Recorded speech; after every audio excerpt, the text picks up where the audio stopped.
방울전 작자미상 지음. 대원 지정 말에 장원이라 하는 자 있었는데 벼슬이 겨우 한원에 있더니 원나라가 망하고 대명이 중흥함의 시절을 염려하여 태안국이 동산에 숨어 있었는데 하루는 장공이 꿈 하나를 꾸니 남전에 산신령이 말하기를 시운이 분리하여 조만간에 큰 화가 있을 것이니 바삐 떠나라 하고 간데 없더라. 공이 깨어 그 부인에게 길몽사를 이르고 부인과 한 가지로 옛길을 찾더니 문득 풍우가 일어나며 홍위 동자가 앞에 나와 급히 빌기를 소자의 목숨이 시각에 달렸사오니 부인은 구하여 주소서 하니 부인이 크게 놀라 선동의 급함을 내 어찌 구하리요. 동자는 발을 구르며 소자는 동해 용왕의 셋째 아들이러니 남해 용왕의 부마가 되어 보부처경하여 오다가 동해 호상의 서남 경진주하는 요괴를 만나 용녀를 앗아가려 함에 두 내외가 합력하여 싸우다가 용녀도 기운이 다하여 죽고 또한 소자가 어린 연고로 신통을 부리지 못하고 기력이 핍진하여 달아날 길이 없사오니 바라옵건대 부인은 잠깐 입을 벌리시면 소자가 피하겠사오니 부인은 어여삐 여기소서 후일 은혜를 갚으리이다. 함으로 부인이 할 일 없이 입을 벌리니 용자는 몸을 흔들어 붉은 기운이 되더니 입으로 들어가더라. 공의 부인이 꿀꺽 삼키고 나니 천지가 아득하며 광풍이 크게 일어나 기이한 소리가 진동하니 공의 부부는 급히 돌틈에 은신하니라. 이윽고 바람이 자며 햇빛이 밝아졌음에 겨우 길을 걸어 나오니 이곳은 태안 땅이고 장주 경계더라. 비록 산은 험하나 인심이 후하고 민가가 부유하였고 그 가운데 모사와 절상의 유들이 많으며 살 신성이 나는 자가 있으니 백성들이 의지 없는 사람을 붙들어 구할세.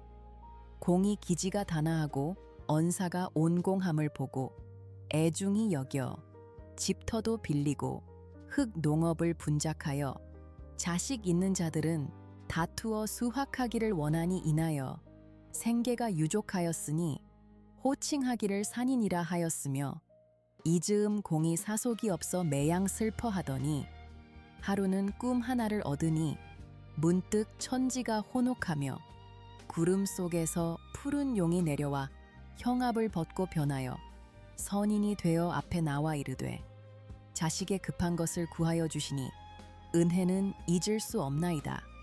능히 갚을 바를 알지 못하여 이에 옥제께 올라가 원억함을 주달코자 하더니 이때 마침 옥제는 조의를 받으시고 천상천의 원억한 일을 처결하실세.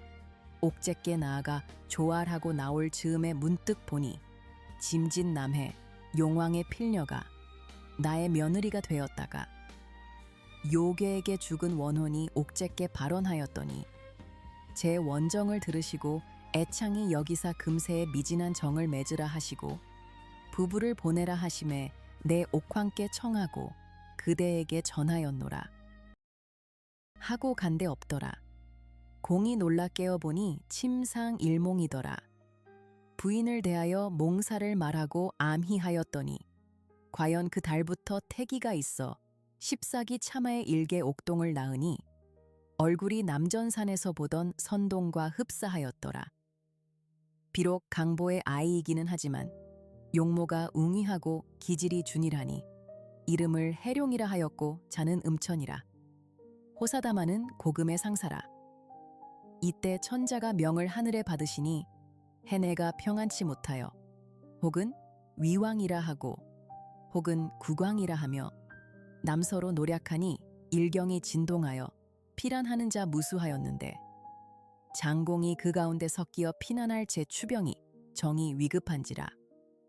부부 서로 해룡을 둘러 엎고 달아나더니 운이 다하마의 부인이 울며 말하기를 아이를 보전코자 할진대 우리가 다 죽을 것이니 상공은 우리 모자를 잠깐 버리시고 피난하였다가 모자의 해골이나 거두어 주십시오.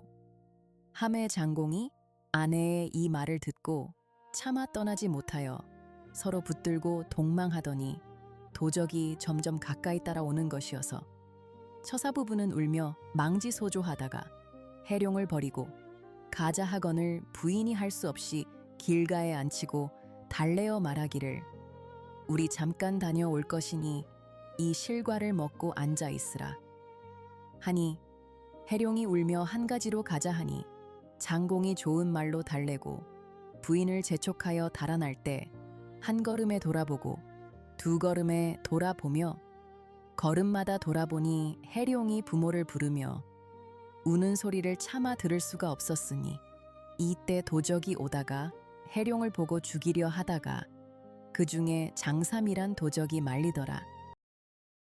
이 아이가 부모를 잃고 우는 것을 무슨 죄가 있다고 죽이겠느냐 하고 업고 가다가 내심에 생각하되 내 일찍이 위세의 핍박 아래 군에 몰입함이 어찌 나의 본심이리요. 또 이 아이를 보니 후일 반드시 귀히 될 기상이라 이때를 타고 달아나리라 하고 도망하였는데 강남 고군으로 달아나니라. 이때 장처사 부부가 도망치다가 도로 도적의 추적이 뜸해졌음을 보고 산에 올라 바라보니 해룡이 이미 없어졌음에 사면으로 찾되 종적이 묘연하여 부인은 가슴을 치고 방성대곡하기를 해룡을 아주 잃을 줄 알았더면 무슨 표시라도 했었다가 훗날 만날 때에 보람이 될 것을 창졸간에 생각지 못하고 그냥들 도망해 왔으니 어디서 만나본들 알 수 있으랴 하며 더욱 울어 마지 않더라.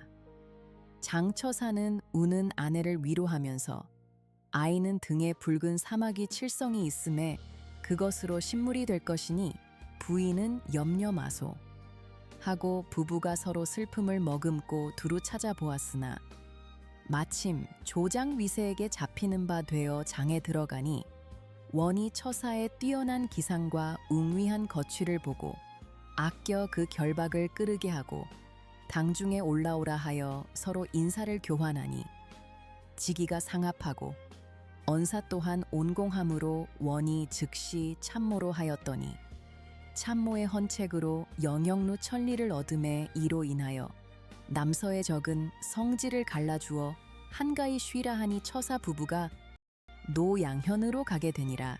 이곳은 산천이 험준함에 백성이 즐겨하는 소리가 원조에 자자하더라.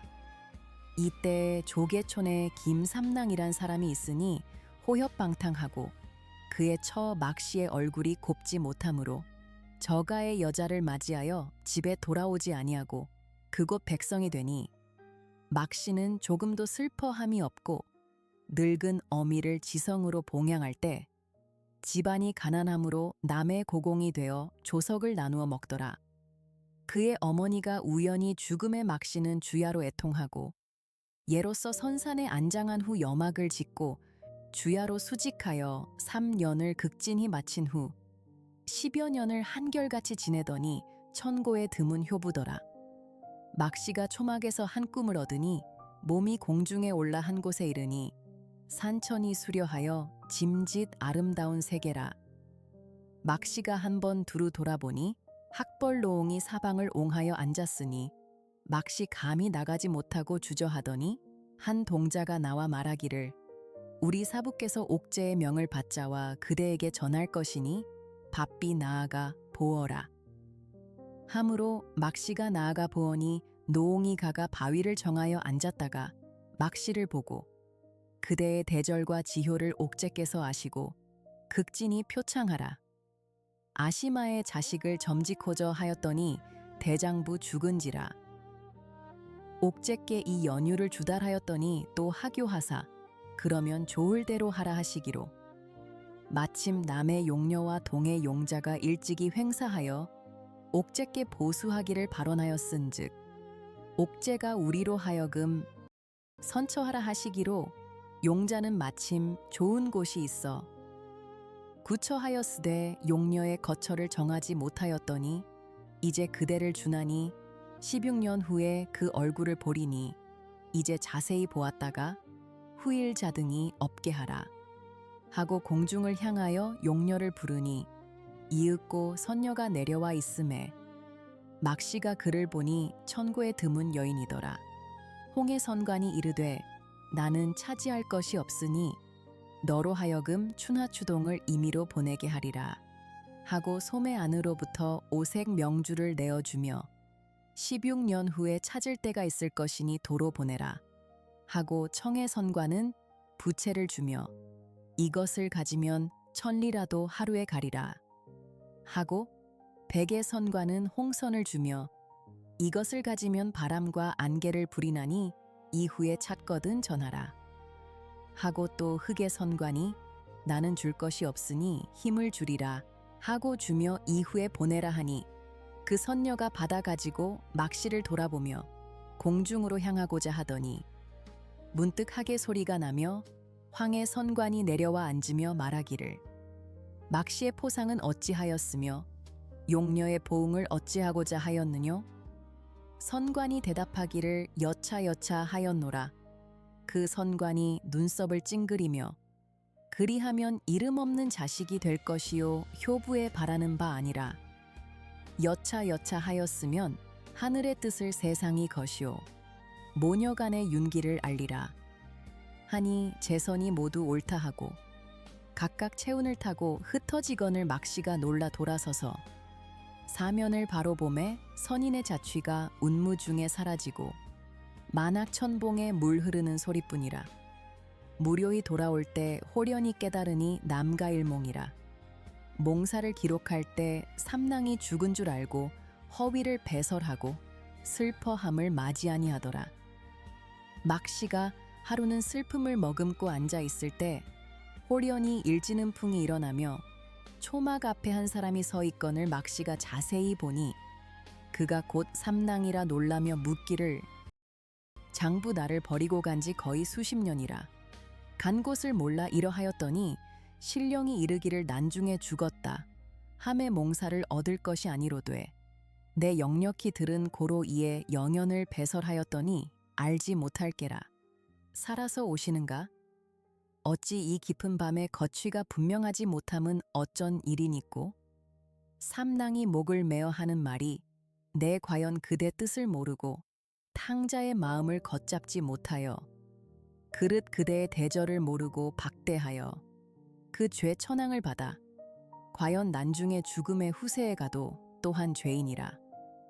비록 깨달으나 미치지 못하고 귀신의 류에도 참여치 못하고 음풍이 되어 다니더니 그대 나를 위하여 영향이 지극하니 어찌 부끄럽지 아니하리요.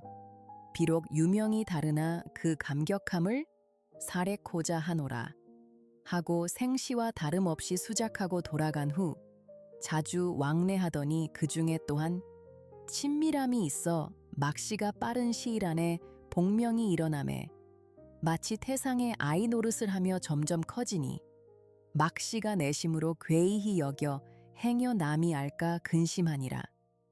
십삭이 다하여 상의가 완연하여 염하게 엎디어 있었더니 문득 회복하고 돌아보니 아이는 아니요 금방울 같은 것이 금광이 찬란하더라. 막씨는 이것을 보고 크게 놀라며 괴이히 여기고 신통히 여겨 손으로 누르되 터지지 아니하고 돌에 깨어지지 아니하거늘 다시 집어다가 멀리 버리고 돌아오니 방울이 굴러 따라오는지라. 더욱 신기하여 집어다가 깊은 물에 던지고 돌아오니 또 따라오는지라. 또 다시 집어다 단단히 넣으니 물 위에 둥둥 떠다니다가 막씨를 보고 또 따라오는지라. 막씨가 내심으로 헤아리되 내 팔자가 기구하여 이 같은 괴물을 만나 후일에 반드시 큰일이 나리로다 하고 불을 떼며 방구를 아궁이에 넣고 있었더니 조금도 기미가 없음에 막씨는 크게 기뻐하여 아궁이를 닷새 후에 헤쳐보니 방울이 상하기는 고사하고 빛이 더욱 생생하고 향취도 진동하거늘 막씨는 할 수 없어 두고 보니 밤이면 품속에서도 자고 낮이면 굴러다니며 혹 내려앉은 새도 잡고 혹은 나무에 올라 실과도 따다가 앞에 놓으니 막씨가 자세히 보니 그 속에 실 같은 것으로 온갖 것을 다 묻혀 오건을 그 털이 단단하여 무시하지 못할 만하더라. 이때 막씨가 추위를 당하매 방울이 품속에 들면 춥지 아니하더라. 하루는 막시가 한 데서 반가지를 하여 주고 저녁에 돌아옴에 방울이 굴러 막시께로 내달아 방이는 듯하니 막시가 추위를 견디지 못하여 방 속으로 들어가니 그 속이 덥고 방울이 빛을 내니 밝기가 흡사하더라. 막시가 기이히 여겨 남이 알까 걱정하여 낮이면 여막 속에 두고 밤이면 품속에서 재우더니 방울이 점점 자람에 산에 오르기를 평지같이 하고 마른데 진데 없이 굴러다니되 흙이 몸에 묻지 아니하더라.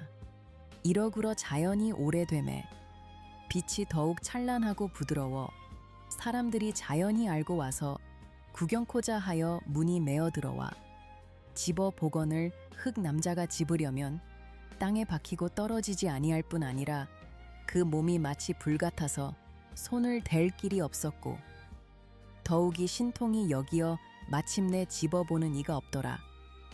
동리에 사는 무손이라는 사람이 있어 가산이 부유하되 무지한 욕심과 불측한 거동이 인륜에 벗어난 놈이라 막시의 방울을 도적하려고 막시가 자는 틈을 타서 가만히 방울을 훔쳐서 집에 가지고 돌아가 처자에게 자랑하고 감추었더니 그날 밤에 난데없는 불이 나서 온 집안을 둘렀는데 무손이 크게 놀라 미쳐 옷을 입지 못하고 발가벗은 채 내다보니 불꽃이 충천하고 바람은 불을 돕는지라 당황하여 어찌할 길 없어서 재물과 세간을 다 재로 만들더라. 무손의 처는 실성하여 통곡하며 그 중에서도 방울을 잊지 못하여 불 붙는 곳에서 가재를 해치고 방울을 찾더니 제 속으로부터 방울이 뛰어내다라 무손처의 침에 쌓이거늘 그것을 집어내더라. 그날 밤에 또 추위를 견디지 못하여 하니 무손이 말하기를 이 같은 더위에 추워하느뇨? 이 방울이 전에는 그리 덥더니 오늘은 차갑기가 얼음 같아서 아무리 떼이려 하여도 살에 박인 듯하여서 떨어지지 않는다. 하거늘 무손이 내달아 잡아떼려고 손을 대고자 하니 더욱 불이 성하는 듯하여 손을 대지 못하고 그 철을 꾸짖어 말하기를 방울이 끓는 듯한데 어찌 차다고 하노냐 하고 서로 다투거늘 방울은 참조화를 가졌는지라 한편은 차기 얼음 같고 한편은 덥기가 불 같아서 변화가 이러한 줄을 모르다가 그제야 깨달아 하는 말이 우리 무상하여 하늘이 내신 보물을 모르고 도적하여 왔더니 도리어 이 지경을 당하니 누구를 원망하고 누구를 탓하리오 하고 막시에게 가서 빌어보리라 하고 그날 밤에 막시 초막에 가니 이때 막시가 방울을 잃고 울며 앉았더니 무손의 처가 와서 비는 것이더라. 그러나 무손은 도리어 원심을 머금고 고을에 들어가 지현에게 방울의 신통함을 말하고 또 요기로움을 고하니 관원을 파견하여 잡아오라 했더니 이윽고 돌아와 고하기를 소인이 잡으려고 한즉 이리 미끈 저리 미끈하여 잡지 못하고 왔사옵니다. 하니 지현이 이로 인하여 막시를 잡아오라고 하더라. 포졸이 대거하여 막시를 잡아오니 그제야 방울이 굴러오는 것이더라. 지현이 자세히 보니 방울이 금광이 찬란하여 사람을 놀라게 하매 한편 괴이히 여기고 신기하게도 여겨 나졸로 하여금 철퇴를 가지고 깨치라 명하니 군사가 힘을 다하여 치는 것이더라. 방울이 망 속으로 들어가다가 도로 뛰어나오는데 할 수 없어. 이번에는 다시 도로 집어다가 돌에다 놓고 도끼로 짓지니 방울이 점점 자라 크기가 길이 넘는 것이 되더라. 이에 지현이 크게 노하여 보검을 주며 말하기를 이 보검을 천하무당인지라. 사람을 베이도에 칼날에 피도 묻지 아니하니 이 칼로 베일지니라 하니 군사가 그 명령을 듣고 한번 들어 힘껏 치니 두 조각으로 나며 서로 부딪혀 굴렀고 그래서 다시금 영어푸 친이 치는 족족들에 가득한 것이 모두 방울뿐이더라. 저마다 크게 놀란 것은 다시 말할 것도 없고 지현은 더욱 노하여 기름을 끓이고 넣으라 하니 이에 부하 포졸들이 일제히 들고 일어나 기름감에 불을 지펴 방울을 집어 넣으니 과연 방울이 차차 작아지는 것이더라. 이에 여러 사람이며 장공들이 대단히 기꺼워하였음은 다시 말할 것도 없었으며 방울은 더욱더욱 작아지며 대추씨만 하여지더니 기름 위에 둥둥 떠다니다가 가라한 건을 건지려고 나아가서 보니 그렇게 끓던 기름이 엉기어 쇠와 같이 되었음에 지현이 한편 괴이히 여기고 한편 크게 노하여 막시를 하옥하라 하고 내당에 들어가니 부인이 바삐 끌어 말하기를 오늘 이 물건을 보니 하늘이 내신 것이라 막시를 방면하고 후일을 보심이 좋을까 하나이다. 지현이 냉소하되 요물이 신통하다 하나 어찌 저만한 것을 제어치 못해서 근심하리요 하고 말하매 부인이 재삼 말하되 곧이 듣지 않고 이날 밤에 자더니 방울이 감에 들었다가 밤이 된 후에야 가마를 뚫고 나와 바로 상방 아궁이로 들어가니라. 전날 밤에 공이 자다가 크게 소리 지르며 일어나거늘 부인이 놀라 붙들고 묻되 상공은 어찌 이러시나뇨?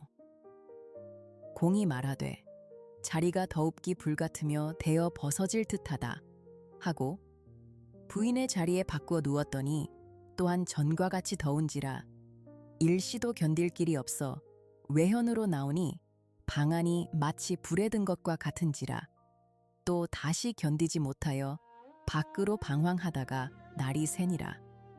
종일 피난하다가 또 저녁밥을 대하매 그때는 덥지 아니하고 차기 얼음 같은지라 인하여 자려고 한즉 또 여전하더라.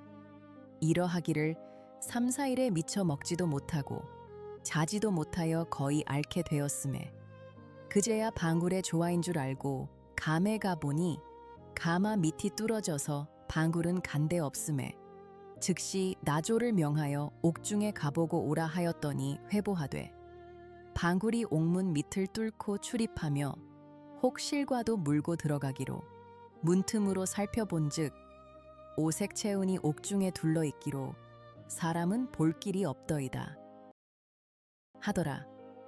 부인이 이 말을 듣고 방면함을 재차 권고하였는데 지현이 그제야 깨닫고 즉시 막시를 방면하니 그제야 침식이 여전하니라. 또한 막시의 효행을 듣고 지현 부부는 크게 뉘우쳐 그 초막을 헐고 크게 집을 짓고 또 자빈을 들어가지 못하게 월봉을 주어 막시의 일생을 편안하게 하더라. 이때 공이 뇌양에 온 후로 몸이 편안하나 주야로 해룡을 생각하며 부인과 더불어 슬퍼함을 금치 못하더라. 부인이 이로 인하여 침석에 위독하여 백약이 무효하마에 공이 주야로 병석을 떠나지 아니하고 약을 맛보아 권하더니 하루는 부인이 장공의 손을 잡고 말하기를 내 팔자가 기박하여 한낱 자식을 두었다가 난리 속에서 잃고 지금까지 명을 보존함을 요행으로 생전에 만나볼까 하였더니 10여 년이 지나도록 사생과 존망을 알지 못하고 병이 몸속에 들어 명이 오늘에 달려 있소이다. 구천에 돌아가도 눈을 감지 못하겠사옵니다. 바라건대 상공은 길이 보중하옵시고 혹시 해룡을 상봉하여 영광을 보옵소서 하고 이내 숨이 지니 공이 하늘이 무너진 듯한 슬픔을 느껴 기절하여 쓰러짐에 좌우에서 부축하여 구호하더라.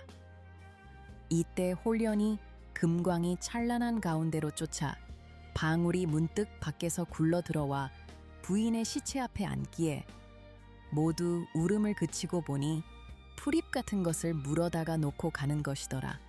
모두 괴이하게 여기어 집어보니 나무 십 가운데다가 가늘게 쓰였으되 보은초라 하였음에 보은초가 무엇인고 공이 내심으로 헤아려 생각하되 막시가 보은하도다 하고 크게 기뻐하여 부인의 입에 넣으니 한 식경 후에 부인이 몸을 운동하고 도라눕건을 좌우 수족을 주무르니 그제야 숨을 내어 쉬는지라. 공이 기꺼워하여 문병하니라. 부인이 대답하여 말하기를 자고 남아의 정신이 생생하여 졌사옵니다 하더라. 공이 크게 기뻐하여 방울의 수말을 이야기하고 기뻐함을 맞이 아니하매 이후로부터 부인의 병세가 점점 나아지더니 부인이 할애하고자 하여 친히 막씨가 가져온 방울의 조화로 환생하였던 은혜를 만만치 사하고 결의 형제를 하였더니 그 후로는 방울이 굴러 부인 앞으로 오건을 공의 부부가 사랑하여 놓지 아니하니 방울이 아는 듯이 일이 안기며 절이 품기어 영민함이 사람의 뜻대로 하니 이름지어 금령이라 하니라. 금령이 밤이면 품속에 들어자고 낮이면 제 집에 가니친 골육과 같았고 하루는 금령이 나아가 무엇을 물어다 놓거늘 공의 부부 괴이히 여겨보니 한 개의 족자더라. 그 족자에 그렸으되 한 아이가 길가에서 우는데 사면으로 도적이 쫓아오고 부부 양이는 아이를 버리고 가는 고로 그 아이가 돌아보는 형상이요. 또 도적 가운데 한 사람이 그 아이를 업고 총아로 가늘 형상이었음에 이 그림을 보고 눈물을 흘리며 말하기를 이는 분명 우리가 해룡을 버리고 떠나온 형상이라 하고 공이 그림을 보고 눈물을 흘리며 슬피 울거늘 부인이 이 말을 듣고 또한 울며 말하기를 비록 그러나 어찌 사생을 알리있소? 사람이 없고 촌 가운데로 들어가는 형상이 생각헌된 아무나 기르려고 업어갔나 하거니와 금령이 신통하여 우리의 슬퍼함을 보고 저 있는 곳을 알게 함이니 이것 또한 하늘의 뜻이라 생각하고 그 족자를 침상에 걸고 슬퍼하지 않을 때가 없더라. 하루는 금령이 홀련히 간 곳이 없음에 막씨가 울며 불며 공에게 나와 금방울에 간 곳이 없음을 말하니 공의 부부가 크게 놀라 또한 슬퍼해 마지 아니하더라. 그것은 그렇다 해놓고 그때 태조 고황제가 해내를 진정시켜 놓으니 그는 치국의 성군이라 세금을 감하여 형벌을 감하시었으며 이에 백성이 즐거워하여 격양가를 화답하더라. 황후께서 늦게야 따님 한 분을 얻으시니 색덕이 구비하여 만고 무쌍이었음에 점점 자라매 효행이 뛰어나고 아름답기 그지없어 제조와 덕망이 겸비하니라. 세월이 흘러서 10살이 되매 치모나간의 용모와 폐월수화의 헷갈이 만고에 비길 바 없더라. 임금과 황후가 어루만지시며 주야로 애지중지하시며 궁호를 노선폭주라 이름하니라. 이때가 춘3월 보름이었고 황후가 공주와 시녀를 데리시고 월색을 따라 후원에 이르시니 백화만발하고 월색은 뜰에 가득하여 달무리 아래 밤이슬은 옷에 젖어들고 자는 새들은 다투어 우는 것이더라. 섬서 목수를 이끌고 금연을 옮겨 서원에 오르사 두루 구경하시니 호련 서남간으로 한때의 구름이 일며 광풍이 크게 일어 한 개의 괴이한 물건이 입을 벌리고 달려들매 모두 엎어져 기절하니 이윽고 구름이 걷히면서 하늘이 명랑하더라. 겨우 정신을 차려 일어나 보니 공주와 시녀들이 간데 없으므로 대경실색하여 두루 찾음에 형적이 없더라. 즉시 상께 고하니 상이 또한 크게 놀라 즉시 어림군을 조발하사 궁궐안을 샅샅이 찾으시니 종적이 묘연하였음에 황후가 통곡하여 말하기를 이런 일이 천고에 또 있으리요 하시고 시금을 전폐하시고 주야로 애통함을 맞이 아니하시니 상께서도 또한 어찌할 줄을 모르사 이에 방을 붙여 공주를 찾아 바치는 자 있으면 천하를 반분하고 부귀영화를 함께하리라 하더니라. 그것은 그렇고 장삼이 해룡을 업고 달아나 여러 날 만에 고향에 돌아오니 그의 아내 변씨가 내달아 방이며 낭군의 사생을 알지 못하여 주야로 침식이 불편하더니 간밤에 꿈 하나를 얻으니 큰 용을 타고 들어오므로 생각컨댄 불행이 있는가 하였더니 오늘날 살아 다시 만날 줄 어이듯하였으리요 하고 해룡을 가리켜 말하되 이 아이를 어디서 얻어왔느뇨 장삼이 여차여차하여 얻었노라 하니 변씨가 기꺼워하는 채 하나 심중에 과히 방이는 기색이 없더라. 변씨가 늦도록 자식이 없다가 우연히 태기가 있어 십삭이 되매 아들을 낳으니 장삼이 크게 기뻐하여 이름을 소룡이라 하였고 소룡이 점점 자라 7세가 되매 크기는 하였으나 어찌 해룡의 늠름한 풍도며 넓은 도량을 따라갈 수 있으리오. 둘이 글을 배움에 해룡은 한자를 알면 10자를 개우치는지라 10살 미만의 하나의 문장가가 되더라. 장삼은 본시 어진 사람인지라 해룡을 친자식같이 사랑하매 변씨가 매양 시기하여 마지 않으니 장삼이 매양 변씨의 어질지 못함을 한할 뿐이더라. 해룡이 점점 자라 13살이 되매 그 영매하고 중얼한 모습은 태양이 빛을 잃을 만하며 현역한 도량은 창해를 뒤치는 듯하고 맑고 빼어남이 어찌 범용한 아이와 비교하리요. 이때 변씨의 시기하는 마음이 날로 더하여 100가지로 모해하며 내치려 하되 장삼은 듣지 아니하고 더욱 사랑하여 일시도 떠나지 아니하여 애지중지하니 이러함으로 해룡은 몸을 보전하여 공순하며 장삼을 지극히 섬기니 이웃과 친척들이 칭찬치 않는 이 없더라. 옛날로부터 영웅과 군자가 대를 만나지 못하면 초의 무침이 고금의 상사라. 장삼이 호련히 병을 얻어 백약이 무효하니 생이 지극지성으로 구호하되 조금도 차도가 없고 점점 날로 더하여 장삼이 마침내 일어나지 못할 줄 알고 생의 손을 잡고 눈물 지으며 내 명은 오늘뿐이라. 어찌 천륜지정을 속이리오. 내 너를 난중에서 어둠의 기골이 비상하건을 업고 도망하여 문호를 빛낼까 하였더니 불행히 죽게 되니 어찌 눈을 감으며 너를 잊으리오. 변씨는 어질지 못함에 나 죽은 후에 반드시 너를 해코저 하리니 보신지책은 내게 있나니 삼가 조심하라. 또한 장복 사소한 혐의를 두지 아니하나니 소룡이 비록 불초하나 나의 기출이니 바라건댄 거두어 주면 내 지하에 돌아갈지라도 여한이 없으리라.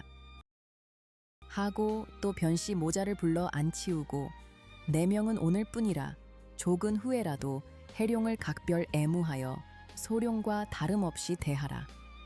하고 또 해룡을 가르켜 너는 후일 반드시 귀히 되어 길이 영화를 보리니 오늘의 내 마음을 저버리지 말고 나의 뜻을 기억하라. 하고 말을 마치며 죽으니 해룡의 애통함은 차마 보지 못할 지경이더라. 장례를 갖추어 선산에 안장하고 돌아오니 일신을 의지할 곳 없는지라 주야로 애통에 마지 않더니 이때 변씨는 해룡을 박대함이 나날이 더하여 의복과 음식을 제대해 주지 아니하고 낮이면 밭갈기와 노 먹이며 소도 먹이며 김도 매며 나무도 베어 잠시도 놀리지 아니하고 주야로 복금에 한때도 편안한 날이 없더라. 그러나 해룡은 더욱 공근하여 조금도 해태함이 없음에 자연히 용모가 초췌하고 주림과 추위를 이기지 못하더라. 이때가 한참을 추운 엄동설하니라. 변씨는 소룡과 더불어 더운 방에서 자고 해룡은 반가질만 하라 하니 해룡이 할 수 없어 밤이 새도록 반가질하니 홑것만 입은 아이가 어찌 기한을 견디리요. 추움을 견디지 못하여 자기 방에 들어가 쉬려 하였으나 설한풍은 들이치고 덮을 것은 없는지라 몸을 옹송그려 엎드렸더니 홀연히 방속이 밝기가 대낮과 같은지라 여름과 같이 더워 온몸에 땀이 나거늘 생이 한편 놀라고 한편 괴이히 여겨 즉시 일어나 자세히 살펴보니 오히려 동력이 아직 채 트이지 않았는데 백설이 뜰에 가득하더라. 방앗간에 나아가 보니 밤에 못다 찌은 것이 다 찌어 그릇에 담겨 있거늘 크게 의심하고 괴이히 여기어 방으로 돌아오니 전과 같이 밝고 더운지라. 아무리 생각하여도 의심이 없지 못하여 두루 살피니 침상에 이전에 없던 붕만한 방울 같은 것이 놓였음에 생이 잡으려 한즉 이리 미끈 달아나고 저리 미끈 달아나니 요리 굴고 저리 굴러 잡히지 아니하는지라. 또한 놀라고 신통히 여겨 자세히 보니 금빛이 방 안에 가득하고 움직일 때마다 향취가 나는지라. 생이 생각하매 이것이 반드시 무심치 아니할지라. 내 두고 보리라 하여 잠을 좀 늦도록 자며 이때 변씨 모자가 추워 잠을 잘 수 없어 떨며 앉았다가 날이 밝음에 나아가 보니 적설이 집을 두루 덮었는데 한풍은 얼굴을 깎는 듯하여 사람의 몸을 움직이기가 어려운지라. 변씨는 생각하되 해룡이 얼어 죽었으리라. 생각하고 생을 부르니 대답이 없더라. 아마도 죽었나 보다 하고 눈을 헤치고 나와 문틈으로 내다보니 생이 벌거벗고 누워 잠들어 깨이지 않았거늘 놀라 깨우려 하다가 자세히 보니 천상천해 흰 눈이 가득하되 오직 해룡의 방 위에는 일점의 눈이 없고 검은 기운이 연기같이 일어나니 이 어찌된 일이냐. 이때 변씨가 크게 놀라 소룡에게 말하기를 참 내하도 이상하기에 거동을 보자 하고 나왔노라 하더니 해룡이 들어와 변씨에게 문후한 후에 비를 들고 눈을 쓸려 함에 호련히 일진 광풍이 일어나며 반시간이 못되어 눈을 쓸어버리고 광풍이 그치는 것이었으니 해룡은 이미 짐작하되 변씨는 더욱 신통히 여기어 마음에 생각하되 해룡이 분명 요술을 부리어 사람을 속이는도다. 만약 그대로 두었다가는 큰 화를 입으리라 하고 아무쪼록 죽여 없앨 의사를 내어 틈을 얻어 해할 묘책을 생각다가 한 계교를 얻고 해룡을 불러 이르기를 집안 어른이 돌아가심에 가산이 점점 탕진하여 형편이 없음을 너도 보아 아는 바라. 우리 집에 전장이 구호동에 있더니 요즘에는 호환이 자주 있어 사람을 상하기로 폐농된 지가 아마 수십 년이 된지라. 이제 그 땅을 다 일구면 너를 장가도 드리고 우리도 또한 내 덕에 조이 잘 살면 어찌하니 기쁘리오마는 너를 위지에 보내면 행여 후회 있을까 저하노라. 해룡이 혼연히 허락하고 이에 장기를 거두어 가지고 가려 하거늘 변씨가 짐짓 말리는 채하니 생이 웃고 말하기를 인명은 제천이니 어찌 짐승에게 해를 보리오 하고 표현이 떠나가니 변씨가 밖에 나와 말하기를 속히 잘 다녀오라 하고 당부하더라.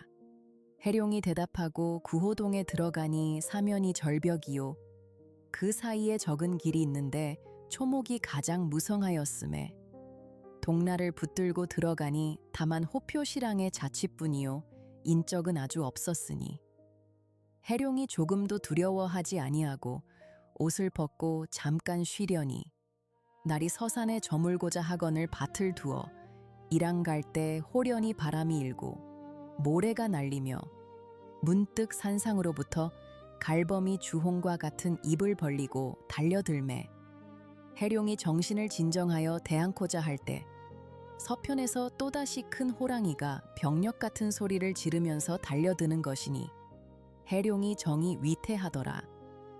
이때 호련히 등 뒤로부터 금방울이 내달아 한 번씩 받아버리니 그 범이 소리를 지르고 달아나거늘 반굴이 나는 듯이 연하여 받으나 두 범이 모두 거꾸러지는 것이었으니 해룡이 달려들어 두 범을 죽이고 본즉 방울이 번개같이 굴러다니며 한 시각이 되지 못하여 그 넓은 밭을 다 갈더라. 생이 크게 기특히 여기어 금방울에게 무수히 치사하고 이미 죽은 범을 이끌고 산에서 내려오며 돌아보니 금방울이 간 곳이 없음에 이때에 변씨는 해룡을 구호동에 보내놓고 제 어찌 살아 돌아오리오 하고 들면하며 매우 기뻐하더니 문득 밖에 소리가 나며 사람들이 요란히 떠드는 소리가 들리므로 변씨가 나가보니 생이 큰 범 2마리를 이끌고 왔던 것이라. 변씨는 크게 놀라 네가 무사히 다녀왔구나 하고 칭찬하며 또한 큰 범 잡아 옴을 기꺼워하는 체하며 일찍이 쉬라 하더라. 생이 감사하고 이에 제 방으로 들어가니 방울이 먼저 와서 있더라. 이에 변씨가 소룡과 더불어 죽은 범을 가지고 관가에 들어가니 지현이 보고 크게 놀라 내 저런 큰 범을 어디서 잡았느뇨? 변씨가 대답하되 마침 호랑이 덫을 놓아 잡아왔나이다. 지현이 칭찬하고 즉시 전문 20관을 내어 상금을 주니 변씨가 받아가지고 돌아올 때 소룡에게 당부하여 말하기를 행여나 이런 말은 내지 마라 하고 빨리 돌아오니 동력히 아직 밝지 아니하였으니 그때 바로 오능령이란 고개를 넘어오는데 문득 한때의 강도들이 내달아 시비곡직 묻지 아니하고 변씨 모자를 잡아다가 나무 끝에다 높이 매달아 놓고 가진 돈이며 의복을 벗겨가지고 달아나는 것이매 변씨가 벌거벗고 알몸으로 나무에 매달리어 아무리 벗어나려고 애쓰나 어찌 벗어날 수 있으리요. 이는 변씨의 고약한 심사를 나쁘게 여긴 금방울의 농간으로 이런 횡액을 받으니 대저금령의 신기함이 이와 같았느리라. 이때 생이 잠을 깨어 들어와 보니 변씨와 소룡이 없고 두루 찾아보니 잡아온 호랑이조차 없어 이에 크게 놀라 두루두루 찾았더라. 길에 왕래하는 사람이 서로 말하되 어떤 도적이 사람을 벌거벗겨 나무에 높이 달아매었더라 하니 생이 이 말을 듣고 의아하여 바삐 가서 보니 변씨 모자가 벌거벗고 나무에 높이 매달려 있는지라. 생이 이를 보고 놀라 나무에 올라가 끌어내려 업고 돌아오니 변씨 모자 어찌 무참치 않으리오마는 무상히 여기니 이는 생의 애기 당도함이라. 이때 금령의 신통이 무량하여 생이 더욱 여름철을 당하면 서늘케 하고 추워하면 덥게 하며 어려운 일이 있으면 없이 하여 주니 생이 마음을 금령에게 붙여 세월을 보내는 것이었는데 이때 소룡이 나가 놀다가 살인하고 들어와서 이르거늘 변씨가 크게 놀라 어찌할 줄을 알지 못하더라. 날랜 포교들이 풍우같이 달려들어 소룡을 잡아가려 하니 변씨가 소룡을 감추고 이에 내달아 생을 가르켜 말하기를 네가 사람을 쳐서 죽이고 모르는 채 하여 허물을 어린 동생에게 미루는요? 하고 발악이 무쌍하더라. 생이 생각하되 내가 내어주면 소룡이 반드시 죽을 것이니 저는 아깝지 아니하나 공의 후사가 그칠까 저하여 참아 어찌하리오. 내 죽어 혼이라도 양육하던 은혜를 갚고자 하나 공이 임종시의 유언을 버리지 아니하리라 하고 이에 내달아 말하기를 살인한 사람은 곧 나이며 저 소룡은 애매하다 하니 차사등이 다시 묻지 아니하고 해룡을 잡아다가 관청의 뜰에 꿀리고 다짐을 두라 하더라. 해룡이 혼연히 다짐을 두니 이대로 문서를 만들고 큰 칼을 씌워 옥에 집어넣으니 온몸에 금광이 둘러싸여 있더라.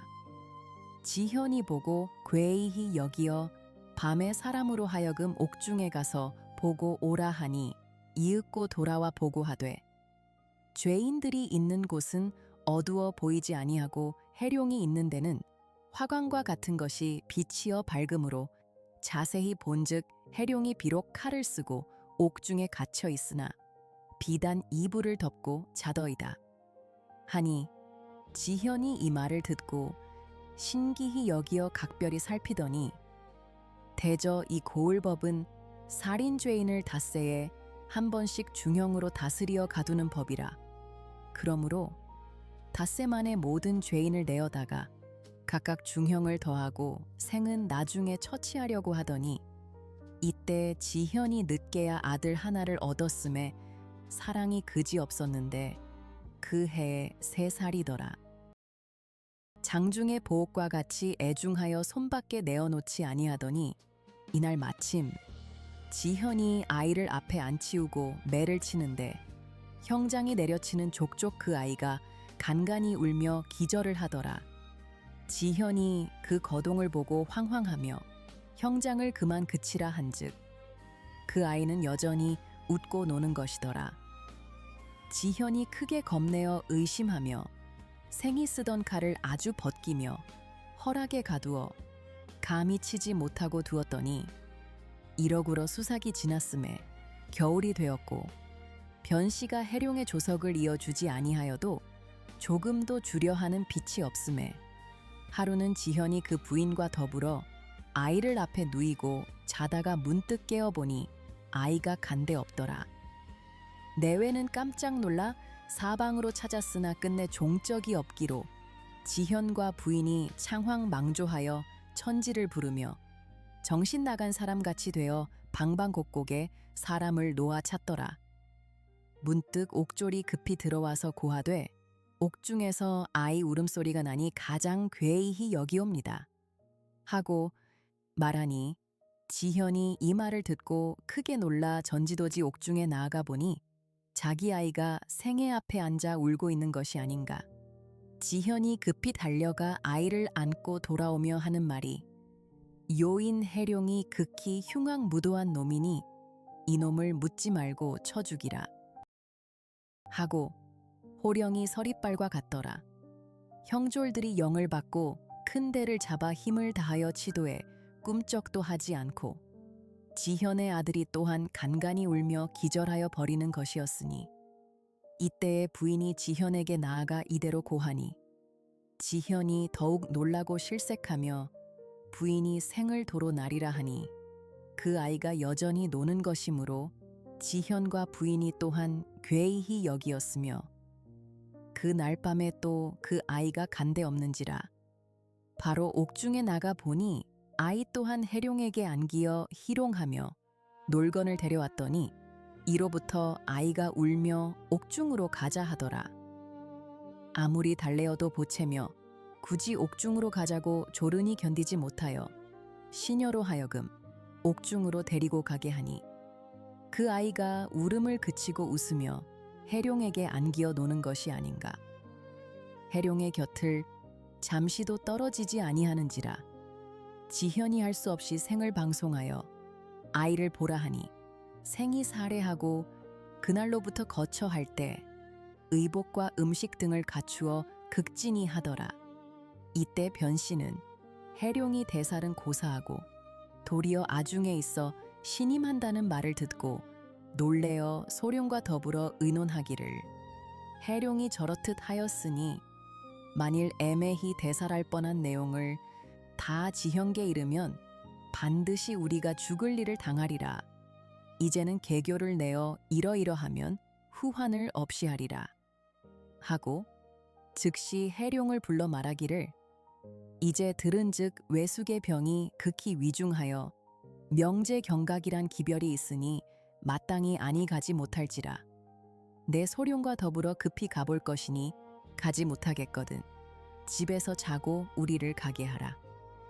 하니 생이 응낙하고 나와 자는데 호련히 불이 사면에서 일어나 둘러싸고 화광이 충천하니 생이 바야흐로 잠이 깊이 들었다가 놀라 급히 뛰어나와 보니 화염이 더욱 거세지며 불꽃이 하늘을 찌르는지라. 난데없는 바람은 불길을 도와 불타는데 오직 외허는 조금도 불이 범하지 아니하였음에 생이 앙천하며 탄식하여 말하기를 하늘이 어찌 사람을 내시고 이렇듯 곤욕해 하시는고 하며 들어가 벽에다 글을 쓰고 장삼의 분묘에 나아가 일장 통곡하고 이에 옷을 떨쳐 길을 떠났으나 갈 바를 알지 못하여 남으로 향하여 정처 없이 가더라. 차설 이대 변씨는 해룡이 반드시 불에 타 죽었으리라 하고 본집터에 와 본즉 다만 해룡이 있던 방만이 않다고 벽상에 글이 있더라. 그 글에 써있으되 하늘이 해룡을 내심에 명도가 기구하도다. 난중에 부모를 잃음에 도로에 방황하였도다. 이 집에 인연이 있음에 10여 년이나 양육을 받았도다. 은혜와 정의가 더욱 깊음에 유명히 슬프도다. 은혜를 갚고자 하여 몸을 돌아보지 아니하였도다. 죽을 곳에 보내어 종일 밭을 갈았도다. 두 범을 잡고 살아 돌아오며 기꺼워하지 아니하였도다. 사록에 집어 넣으며 나의 액화가 다하지 아니함이도다. 불을 놓아 사름에 다행히 죽기를 면하였도다. 이별을 당함에 눈물이 앞을 가리는도다. 허물을 고침에 후일에 다시 만나리로다.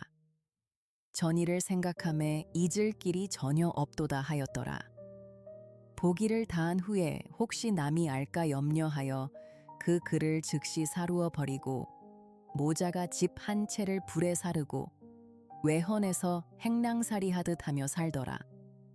해룡이 홀홀이 집을 떠나가는데 앞에 큰 모해가 막혔으며 어디로 향할 줄을 몰라 주저할 즈음에 금령이 굴러갈 길을 인도하더라. 점점 따라 여러 고개를 넘어갈 때에 층암 절벽 사이에 푸른 잔디와 암석이 내를 격하여 바라보임에 생이 바위 위에 앉아 잠깐 쉬더라. 이때 문득 병력 같은 소리가 진동하며 한 곳에 황 같은 털이 돋힌 짐승이 주홍 같은 입을 벌리고 달려들어 자기를 해하려고 함으로 생이 급히 피하고자 하더니 금령이 굴러내달아 마그니 그 짐승이 몸을 흔들며 변하여 9 머리를 가진 악귀가 되어 금령을 집어삼키고 들어가는 것이었으니 생이 이 거동을 보고 대경하여 낙담하며 말하기를 이번에는 반드시 금령이 죽었도다 하고 탄식하며 어찌할 줄을 모르더니 홀연히 광풍이 일어나며 공중에서 크게 부르짖기를 금령을 구하지 않고 이리 방황하느뇨? 급히 구하라 하고 문득 간데 없음에 생이 생각하되 하늘이 가르치니 부득이 구하려니와 그러나 빈 손뿐이요 몸에는 쇠 조각 하나 없으니 어이 대적하리오 하고 또 금령이 없으면 내 어찌하여 살아났으리오 하고 정속을 단단히 하고 한 번 뛰어 들어가니 지척을 분별치 못할 지경이더라. 수삼리를 안으로 들어가니 그래도 아무 종적이 없더라. 그리하여 힘을 다하여 기어이 들어가니 홀연히 천지가 밝아지고 해와 달이 고요한데 두루 살펴보니 청석돌비에 금자로 새겼으되 남천산 복례동이라 하였고 구름 같은 석교 위에 만장 폭포가 흐르는 소리 3살을 잃어버릴 만하였고 그곳을 지나 점점 들어가니 아문을 크게 열고 동중의 주궁패궐이 하늘과 땅에 닿아 삼광요 내 성괴곽이 은은히 베이거늘 자세히 본즉 문 위에 금자로 썼으되 금선수부라 하니라. 원래 금제는 천지 개벽 후에 1월정기로 생겨나서 득도하여 신통이 거룩하고 재주가 무쌍한지라.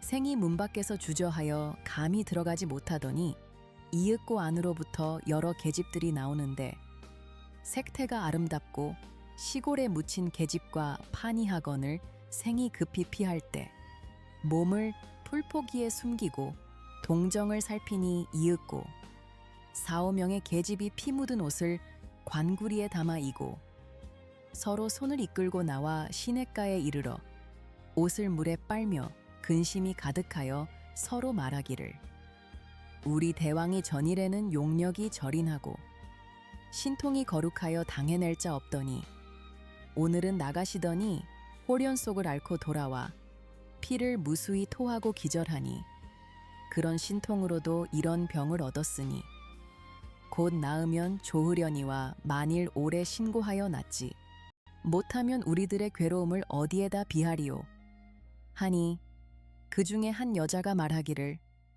우리 공주 낭랑이 간밤에 한 꿈을 얻으니 하늘에서 한 선관이 내려와 이르시되 내일 5시에 일위수제가 이곳에 와서 이 악귀를 잡아 없애고 공주 낭랑을 구하여 돌아갈 터이니 염려 말라 하시고 또 이 사람은 다른 수제가 아니라 동해 용왕의 아들로서 그대와 속세 연분이 있음에 그대가 이렇게 됨이 또한 천수라 인력으로 못하나니 천명을 부디 어기지 말고 순순히 따르라. 당부하고 이른 말을 누설치 말라 하시더라.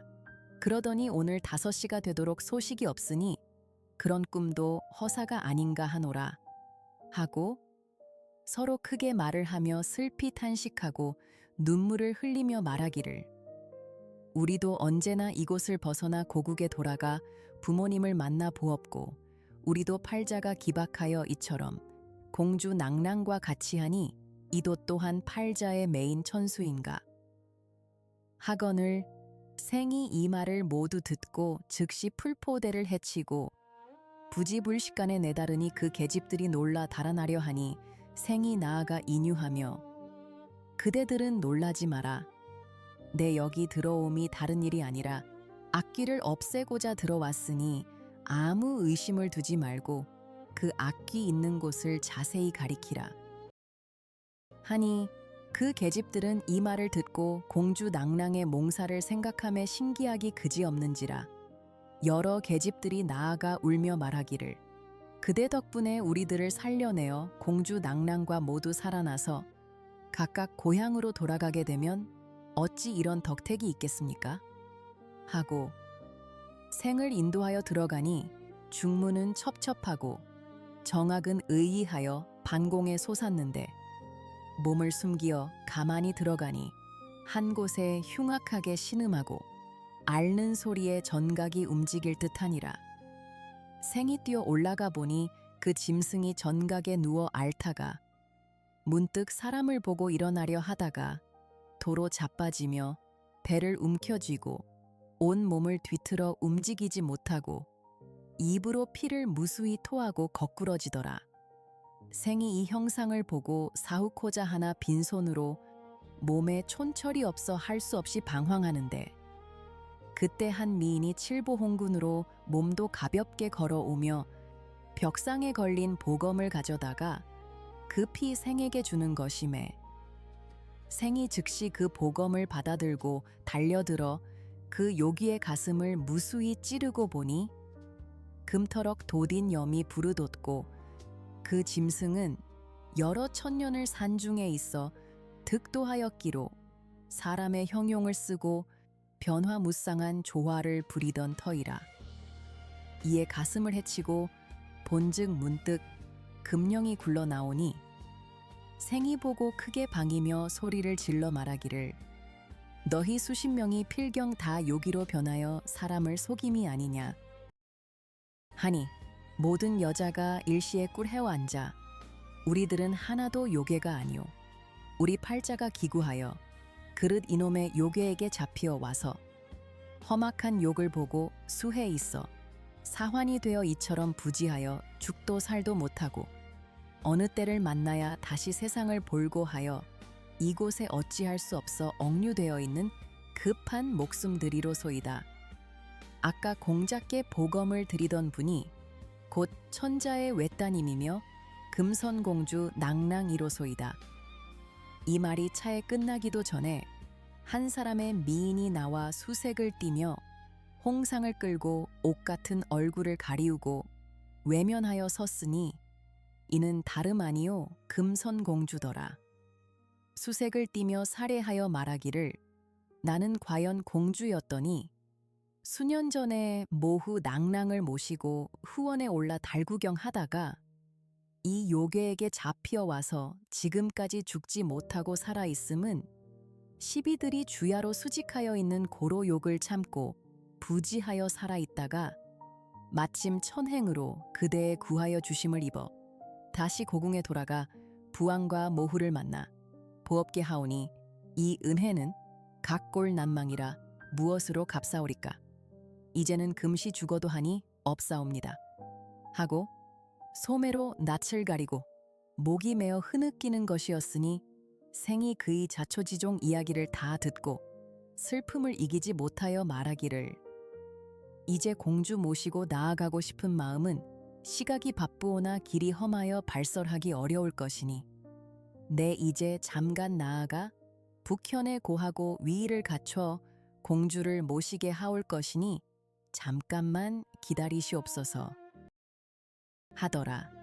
공주가 울며 말하기를 그대 간 후에 또 무슨 병괴가 있을런지 알 수 없사오니 제발 데려가 주소서 하여 함께 가기를 애걸하니 생이 위로하여 말하기를 저 금방울이 천지조화로 되었음에 제주가 무궁하고 신통이 기이하기로 정이 요괴를 잡고 공주를 구하여 고국에 돌아가게 하였으니 다 금령의 조화로 됨이요 아무리 어려운 일이 있을지라도 가히 구하리니 아무 염려 마시고 잠깐만 기다리시옵소서 하고 즉시 문 밖에 내달아 바로 남경을 향하여 들어갈 때 십자로에서 여러 사람이 방을 붙인 것을 보고 있더라. 생이 괴이히 여기어 가서 자세히 보니 그 방문에 하였으되 황제가 이제 천하에 반포하나니 짐이 무덕하여 일찍이 아들이 없고 다만 일위 공주를 세울에 두고 장중보옥같이 사랑하더니 모월 모일 모야에 난데 없는 몹쓸 요괴가 와서 잡아갔나니 만일 공주를 찾아 바치는 자가 있다면 강산을 나누어 부기를 한 가지로 하고 연연을 동거하리라 하였더라. 생이 읽기를 다하고 즉시 방을 떼니 방 붙이던 관원이 괴이하게 여겨 놀라 생을 잡고 방 떼인 곡절을 묻건을 생이 이르되 이곳은 번화한 곳이라 말할 곳이 못되노라 하고 이에 관원을 데리고 상관에 들어가 여차여차한 사연을 고하니 그 관원이 크게 기뻐하여 생을 상좌에 올려 앉히우고 할애하여 말하기를 이러한 일은 천고에 드물도다 하더라. 생이 또한 전우사를 다 고하고 위의를 갖추어 밥비감을 청하니 그 사람이 생으로 더불어 한 가지로 남산을 바라보고 광운과 장리를 거느리고 나아가는 것임에 이때 생이 나올 때 무심히 골밖에 나왔더니 만첩청산에 들어갈 길을 몰라 정이 방황하다가 홀연히 보니 금령이 앞을 서서 길을 인도하거늘 자사가 금령의 모양과 거동을 보고 신기히 여기었다라 골짜기로 점점 들어가게 되더라. 이때 금선공주는 생을 골밖에 내어보내고 하늘께 축수하기를 공자 무사히 돌아와 우리와 더불어 환국하게 하소서 하고 정이 기다리더니 문득 금령이 굴러오며 그 위를 바라보니 천병만마가 들어오는지라. 공주가 이를 보고 크게 기꺼워하여 잠깐 시녀를 옹위하여 멀리 바라보더니 자사 들어와 공주께 복지하며 자사가 이에 몹쓸 요괴의 괴로움을 겪으시던 환난을 문후하고 말하기를 신이 이런 신고를 당하시게 하옴의 신의 불민 불충기로소이다 하고 시녀로 하여금 공주를 모셔 교제 앉으시게 하고 시녀로 옹위하여 나아갈 때 모든 여자들도 또한 공주를 모시고 한 가지로 나온 후에 생이 홀로 동중에 있어 극소에 불을 지르고 모두 없이 한 후에 금령을 데리고 골 밖으로 나오니 자사와 추종하던 군사들이 대후하였다가 생을 보고 칭찬하며 즐기는 소리 산천을 울리더라. 이때 공주 낭랑을 모셔 별당에 머무시게 하고 객사 정결한 곳에 잔치를 배설하고 즐기며 일변 이 사연을 천자께 주문하고 공주와 해룡을 공궤할 때 각처의 공궤 지절이 성만하여 받아들인 것이 이루 헤아리지 못할 지경이더라. 이때 공주는 금령을 참아 손에 놓지 아니하시고 주야로 안고 길을 재촉하사 경성으로 올라올 때 20여 명의 여인들도 함께 따라오더라. 이때 천자와 왕후는 밤사이에 공주를 이르시고 주야로 서러워하사 침식을 전폐하고 번뇌하시며 궁금에 쌓여 만사의 경황이 없이 정사를 전혀 잊으시고 노심함을 맞이 아니하시더니 이 기별을 들으시고 도리어 반신반의하사 능히 말을 못하시다가 마침 자사의 표문을 보시고 환천 회지하실 때 만조백관이 궐문 밖에 나와 진하함을 칭하니 국내며 군계와 장한 백성의 환성이 물끓듯 하는지라. 상이 치하를 받으신 후 회색이 만연하시어 한편 청주자사에게 표문을 반포하시고 한편 철기 삼천을 조발하여 공주를 보호하라 하시며 친히 가시어 영접하려 하실세. 해룡의 공로는 일세에 드문 배라 일시가 바쁘시어 이에 어필로 쓰시되 장군을 제수하사 공주를 배행하라 하셨더라.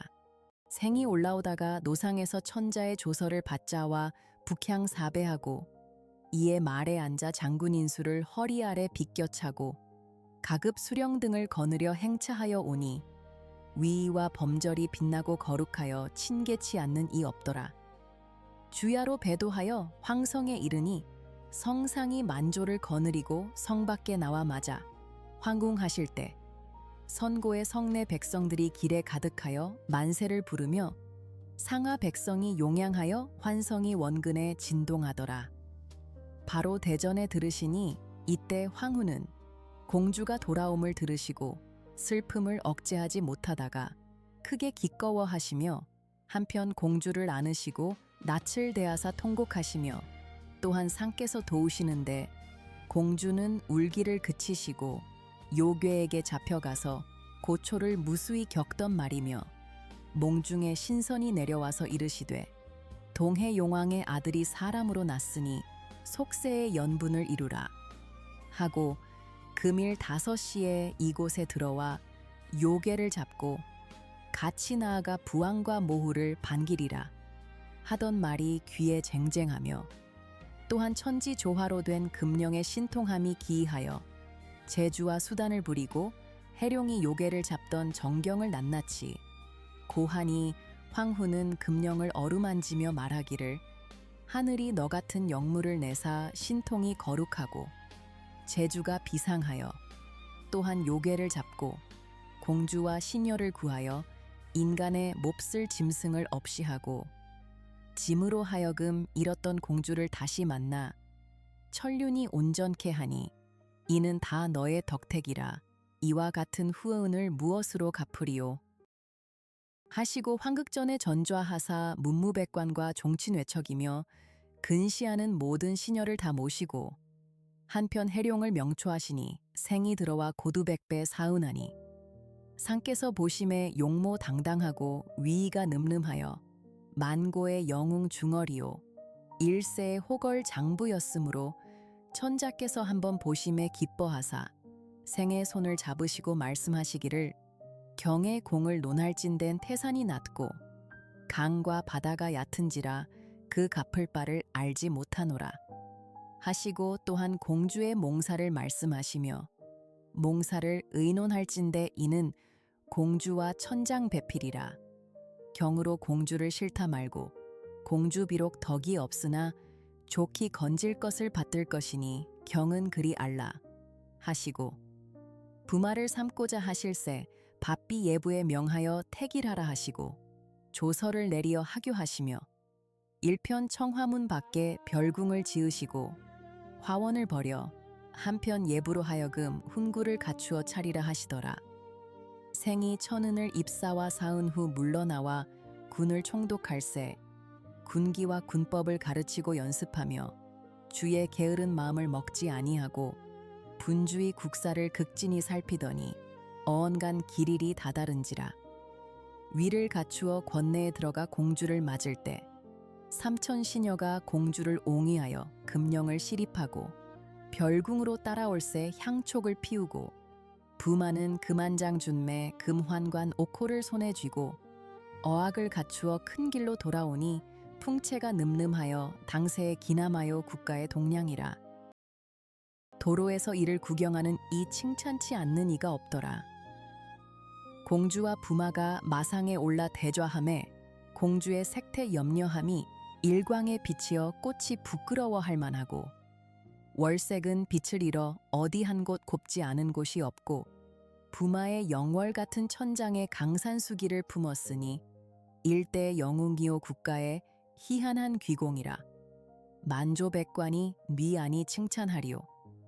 상이 황후와 더불어 별궁으로 돌아오시니 부마와 공주가 내려와 맞아 대에 오르실새 부마는 천자를 모시고 공주는 황후를 모시고 시좌하였으니 향연이 애로하고 파억은 쟁쟁하여 위의가 여면하고 화기가 애연하더라. 다음 날 큰 잔치를 베풀고 만조 제신과 더불어 황극전에서 즐기시고 공중에서는 황후 낭랑이 제대신의 부인들과 더불어 내전에서 즐기시더라. 공주가 교착하시어 진환하는 천상천하에 수륙진찬이 갖추지 아니한 것이 없으며 만국의 부인들이 앉았으니 광채가 찬란하여 일색에 비치는지라.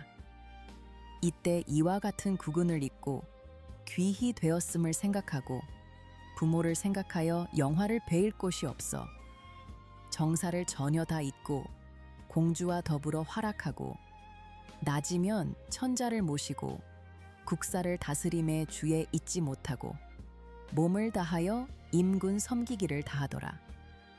공주가 상께 주달하여 진일 요괴에게 잡히어 갔던 여자들을 각각 천금을 주어 제 집으로 보내게 하시니 모두 공주의 덕을 일컫지 않는 자가 없더라. 이때 북방의 흉노 천달이 대원을 회복하자 하여 대병 100만과 날랜 장사 1000여원을 거느리고 호각으로 선봉을 삼고 설만춘로 구응사를 삼아 황하를 건너 물밀듯이 나오니 온 백성들이 어찌할 줄 몰라 하더라. 이때 천달의 대군이 이르는 곳에 군현이 망풍 귀순하여 수일 내에 30육군을 얻고 장구대진하여 물 들어오듯 하니 북방의 여릅이 진동 대란하는지라. 상이 이 기별을 들으시고 대경하사 만조 문무를 모으시고 의논하실세 문무백관 중에 한 사람도 응답하는 자 없건을 상이 탄식하시니 문득 반무중으로부터 한 사람이 일어나 말하되 신이 나이 어리고 재주 없으나 원컨대 군사를 주시면 북로를 쓸어버리고 성은의 만분지 1이라도 갚고자 하옵니다. 함에 그를 보니 그는 다른 사람 아닌 부마 도의장 해룡이더라. 상이 들으시고 한참 만에 지미경의 재주와 마음을 알거니와 전장은 사지라 흉지에 보내고 짐의 마음이 어찌 편하리오. 황후와 낭랑이 즐겨 허락치 아니하리라. 하니 부마가 부복하여 여쭈되 신이 듣자오니 국난을 당하되 어찌 편히 있으리오까. 천자를 괴념하여 국가대사를 그릇하오리까 하며 기위가 정정하고 사기가 씩씩한지라. 상이 또한 그 뜻을 막지 못하고 즉시 허락하사 진북대장군 수군고독을 제수하시고 백모횡월과 상반검을 주시어 군의를 돕게 하시니 원수가 명을 받고 물러나와 장조를 분배하고 호령이 엄숙하고 위의가 정제하여 옛날 주하부의 법이 재생한 듯하더라.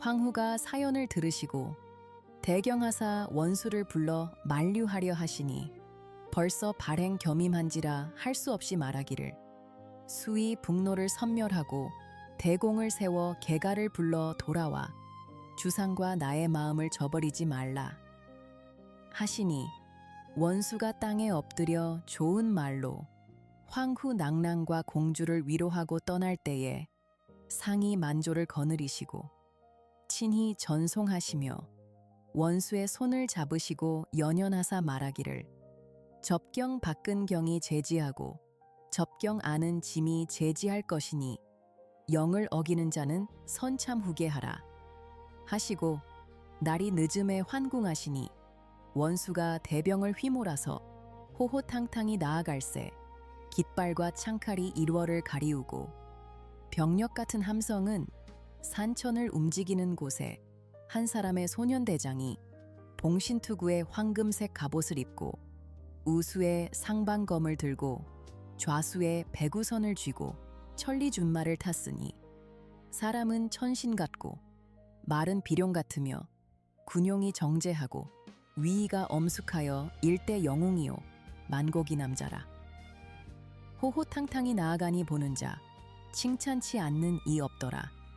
이때 호각이 군사를 거느리고 남창에 다다라 원수의 대군을 만나마에 향령 아래 대진할 때 호각이 오세구를 몰아 전진의 선이 허리는 열 아름이요 얼굴은 수레바퀴 같고 머리칼이 누르러 검은 얼굴을 덮었으며 손에 장창을 들고 내다르니 죄는 설만춘이요 우에는 호달이었다.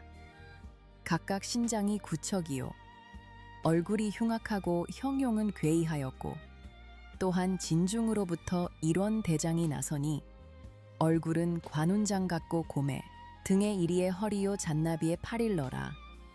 위풍이 늠름하고 위의가 정제하여 당당한 풍도는 사람을 놀래고 현헌한 위엄은 부캐를 뒤침과 같았으며 호각이 한번 바라보고 대호하여 말하기를 구생유취 어린아이가 천시를 모르고 망령되어 전지에 나와 어른을 수욕코자 하니 내 어찌 칼 아래 놀란 혼백이 되려 하는고 원수가 대로하여 좌우를 바라보고 말하기를 네 나를 위하여 능히 나아가 저 도적을 잡아 근심을 덜게 하리오? 말이 채 끝나기 전에 한 장수가 내다르니 이양춘일러라. 칼을 춤추며 나아가 바로 호각을 도와 싸울새 50여합에 이르도록 승부를 결치 못하더니 문득 설만춘이 거짓 패하여 달아나거늘 양춘이 승승장구하여 나가며 꾸짖기를 적은 닫지 말고 내 칼을 받으라. 하더니 만춘이 가만히 활을 쏘매 양춘이 무심중에 살을 왼편 어깨에 맞아 말에서 떨어지니 원진으로부터 장만이 내달아 양춘을 구하여 돌아가니 또한 만춘이 말을 돌리어 따르거늘 장만이 크게 노하여 말을 비끼고 만춘을 맞아 싸워 10여 합의 승부가 나지 않더니 또다시 호달이 나와 좌우를 깨치며 승승하여 들어오니 장만이 패하여 닿는지라. 원수는 장만이 패함을 보고 징을 쳐 군사를 거두고 양춘을 조리하라 하니 호각이 명일에 싸우자 하고 욕설을 무수히 하며 좌우 치빙하거늘 원수가 크게 노하여 창을 잡고 말을 달려 호각을 맞아 싸워 100여 합에 이르도록 승부를 미결하더라. 양진의 군사가 물끓 듯하여 행호를 차리지 못하니 문득 호진중으로부터 징글치니 호각이 본진에 돌아와 여러 장수들에게 말하기를 내 적장이 나이 어림의 업신여기였더니 이제 보니 그 용력을 당하기 어려운지라 마땅히 개교를 써서 잡으리라 하고 진문을 굳게 닫고 기치를 뉘이며 검극을 거두더라.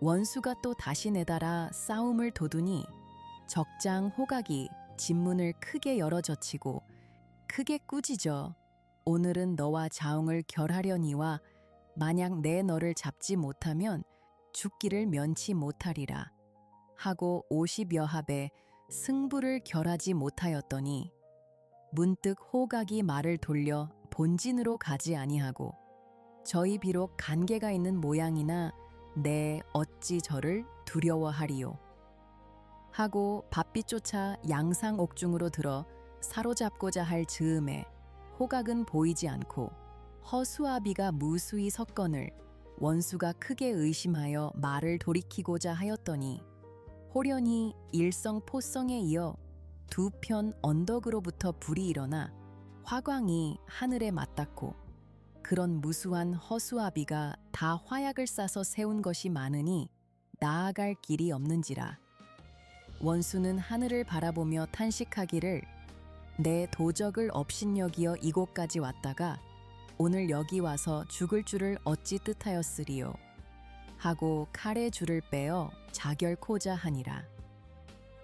이때 문득 서남간으로부터 금빛이 떠오르며 금령이 화광을 무릅쓰고 들어와 원수 앞에서 찬바람을 일으키니 충천하던 불꽃이 원수의 앞에는 일지 아니하고 다른 곳으로 몰려가더라.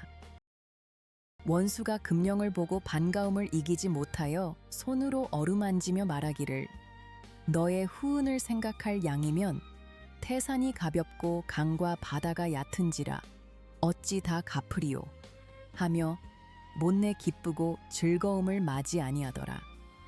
문득 경각에 불기운이 새우러지고 길이 열리는지라 원수가 크게 기뻐하여 금령을 데리고 길을 찾아 본진으로 돌아오매 제장 병졸이 황황망조하여 어찌할 줄 모르더니 천만 뜻밖의 원수가 돌아옴을 보고 한편 놀라고 한편 신기히 여기어 용약하며 환성이 천지를 진동하더라.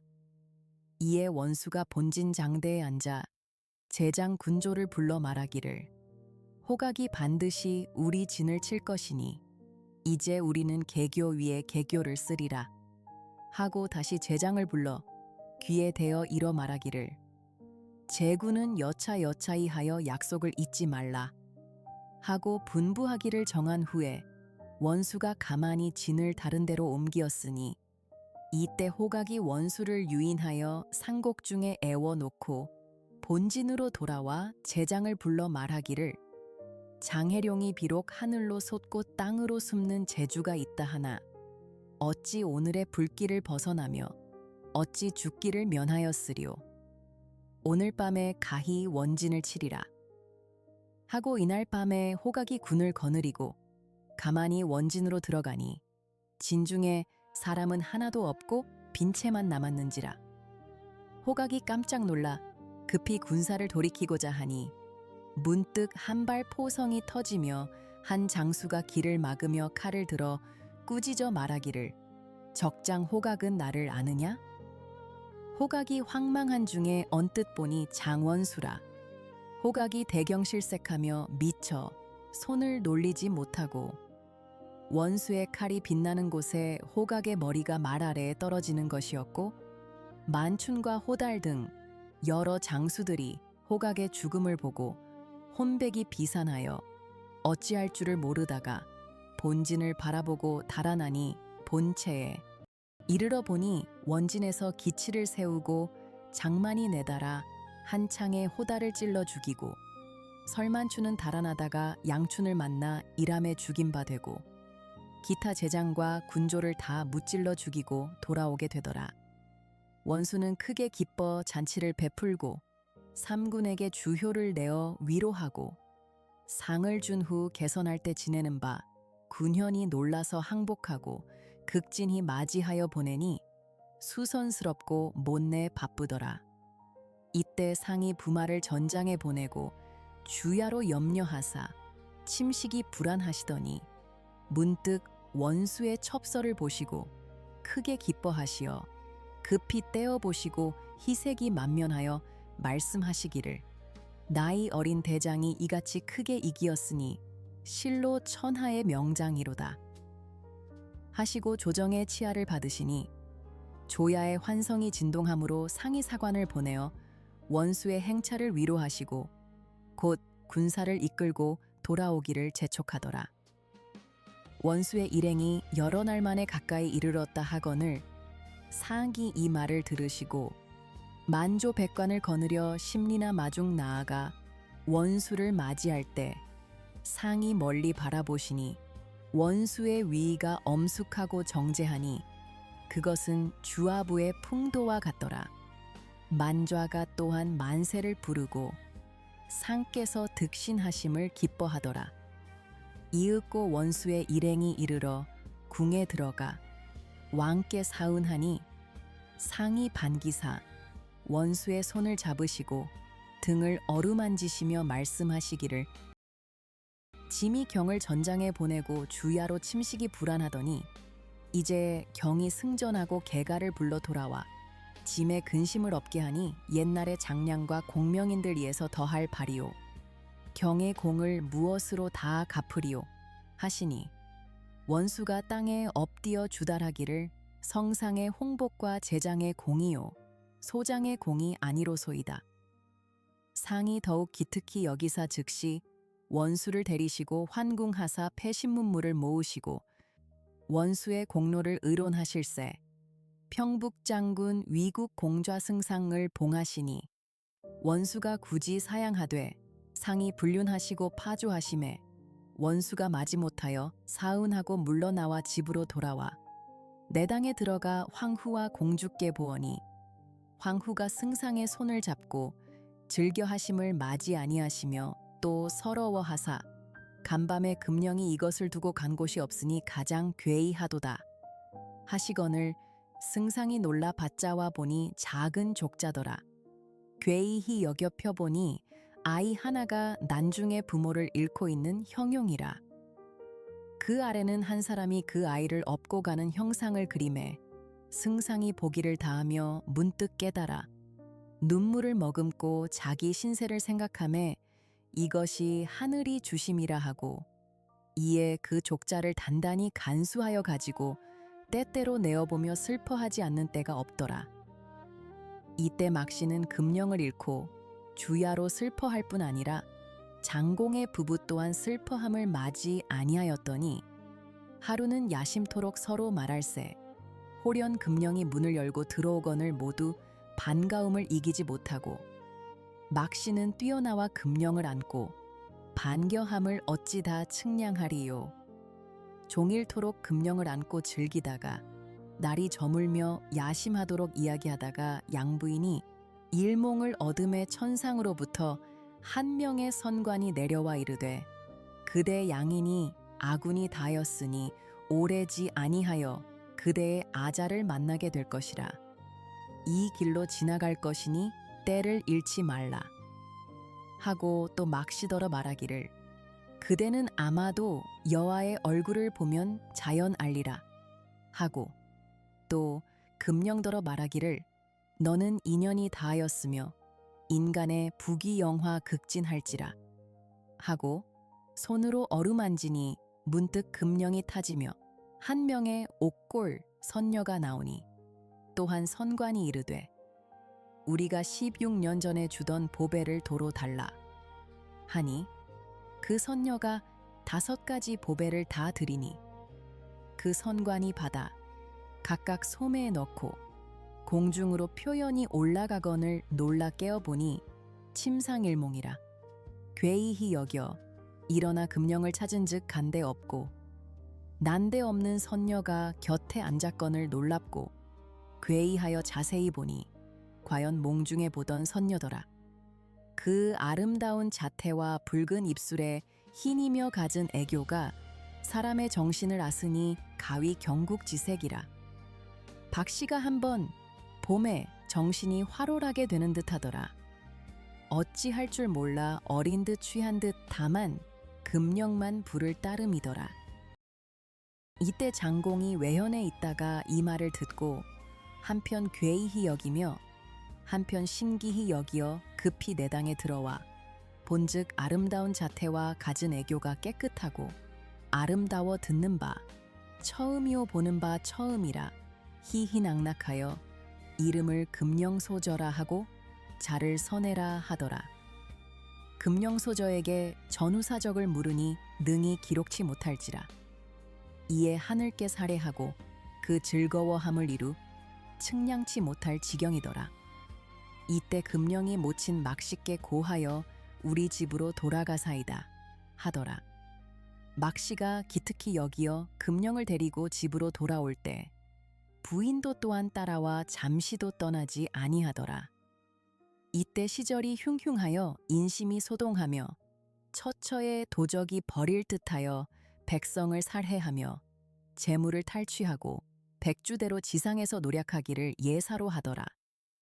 이를 능히 주현이 제어치 못하거늘 상이 이 소식을 들으시고 근심하심을 마지 않더니 이때 위왕이 복지하여 주달하기를 신이 비록 나이 어리고 재주 없으나 한번 나아가 백성의 소유함을 진정케 하고 편안케 하오리다 하시니 상이 크게 기뻐하시어 즉시 위왕으로 순무도찰 어사를 제수하시고 그날로 떠나게 하시니 어사가 사은숙배하고 나올 세상이 다시 어사의 손을 잡으시고 말하기를 경이 한번 나아가 주현을 평정하고 백성을 진정하면 어찌 위왕의 덕이 아니리요 하시고 말을 마치고 웃으시니 어사가 국은에 감사하고 나라 황후께 하직하고 공주와 더불어 작별하고 길을 떠나더라.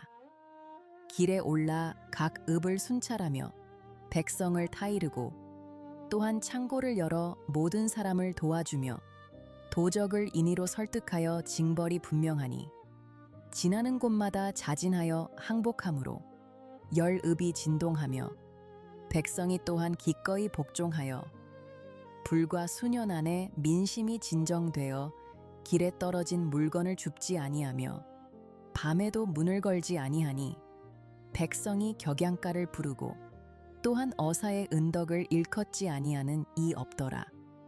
이러구려 여러 해 되며 길이 남쪽들로 지나더니 장삼의 묘하를 지나게 되었는지라 어사가 옛날의 일을 생각하며 가장 비창하더라. 묘 앞에 나아가 제문을 지어 제사 지내니 눈물이 적삼을 적시더라. 제사를 끝내고 태수에게 나아가 청하기를 장삼의 묘 앞에 빛을 세워 치산하고 송축을 많이 심으며 묘막을 수축하여 옛날에 양육하던 은정을 표현하고자 하노라. 하니 태수가 즉시 지휘하여 사흘 안에 치산하매 어사 또한 하예로 하여금 소룡을 불러오라 하니 이때 소룡이 형제가 점점 궁핍하여 근경으로 다니며 걸식하고 있으므로 어사가 이 말을 듣고 추연함을 이기지 못하여 널리 수색하여 불러옴에 변씨 모자가 이르러 당상을 우러러 보니 곧 해룡이라 놀라움을 금치 못하며 잠옷 청죄할 뿐이었으나 어사가 저의 모자를 보고 불쌍히 여기어 친히 내려가 변씨 모자를 붙들어 올려 당상의 자리를 주고 그간의 고역을 물으며 좋은 말로 위로하니 변씨 모자가 황공하여 눈물이 비오듯하며 능히 말을 이루지 못하더라. 어사가 조금도 예시를 개의치 아니하며 벌써 모자가 이를 보고 감격함을 이기지 못하여 오직 회과자책할 뿐이더라. 어사는 또한 본관에서 돈 만관과 비단 100피를 청구하여 변씨 모자에게 주며 이것이 약소하오나 13년간의 양육의 은혜를 표현하옵나니 이 땅에서 살고 매년 한 번씩 찾으라 하며 작별한 후에 떠나니 변씨 모자 멀리 나와 전송하고 들어가 서로 어사의 후덕을 일컫고 남방의 갑부가 되어 매양 어사의 은덕을 잊지 못하니 보는 사람마다 흠망치 않는 이 없더라. 이때 어사의 행차가 경사로 향할 새 길이 뇌양고을을 지나게 되더라. 뇌양에 들어 객사에 숙소할 새 본관에 들어가 본관과 더불어 담화하게 되니 자연히 친하여져서 밤 깊도록 이야기를 하다가 본관은 하직하고 돌아가는 것이었고 어사는 자연히 심사가 어지러워 잠을 이루지 못하고 잠깐 졸을 새 비몽사몽에 백발 노인이 눈앞에 이르러 길이 읍하고 말하기를 그대 비록 소년등과 하여 염결의 풍으로 이름이 사해에 차고 위세가 천에 떨치었으되 부모를 곁에 두고 찾지 아니하고 이는 사람의 도리를 찾지 못함이라 내 그대를 위하여 부끄러워하노라 하니 어사가 이 말을 듣고 비감을 이기지 못하여 노인을 붙잡고 다시 묻고자 하다가 깨달으니 남가일몽기더라. 크게 의혹하여 다시 자지 못하고 본관에 들어가니 본관이 하당 영접하여 말씀할세 문득 본즉 벽에 족자가 자기 낭중에 있는 족자와 같더라. 어사가 자세히 보고 크게 의아하여 묻기를 족자의 그림이 무슨 뜻이 있는고 본관이 슬픈 듯이 말하기를 뒤늦게야 한 자식을 낳았더니 난중에 이른 지 18년이라 사생존망을 알지 못하여 주야로 각골하더니 마침 이인을 만나 그림을 그려 주기로 걸어두고 보고 있소이다 하니라. 어사가 이 말을 듣고 즉시 금량을 열어 족자 하나를 내걸건을 본관이 보니 두 족자가 조금도 다른 데가 없고 조금도 틈이 없는 터라. 본관과 어사가 서로 괴이히 여기어 의아하나 뚜렷한 표적이 없어서 발설치 못하고 주저하다가 본관이 어사더러 묻기를 그 족자는 어디서 났사옵니까? 이상한 일이 있으니 추호라도 기이치 말고 자세히 이르시오면 그렇지 아니할 일이 있으니 차차기 없게 이르소서 하더라. 어사가 또한 신기히 여기어 자기의 자초지종을 일일이 다 고한 후에 금령의 도움으로 입신양명하여 귀히 된 말이며 나중에 금령이 잘 때에 이 족자를 주고 가던 사연을 낱낱이 고함의 본관이 이 말을 듣고 어린 듯 취한 듯 어찌할 줄 모르고 또한 목이 메어 말하기를 나도 금령의 말이 있노라 하고 또 말하기를 족자도 금령이 물어온 것이요. 금령을 여러 해를 보지 못하다가 이제 와서 허물을 벗고 나니 천만자태와 망고의 희한한 저렴이라 하고 또 말하기를 내 아이는 등에 7 사마귀 7성을 두었으니 그것으로서 아노라. 어사가 이 말을 듣고 문득 실성통곡하더라. 본관이 또한 통곡함을 맞이 아니하니 어찌 슬프고 기이하지 아니하리요. 1월이 빛이 없고 산천초목이 슬퍼하는 듯하더라. 이때 온 읍이 이 소식을 듣고 뉘 아니 신기히 여기며 뉘 아니 이상히 여기지 않으리요.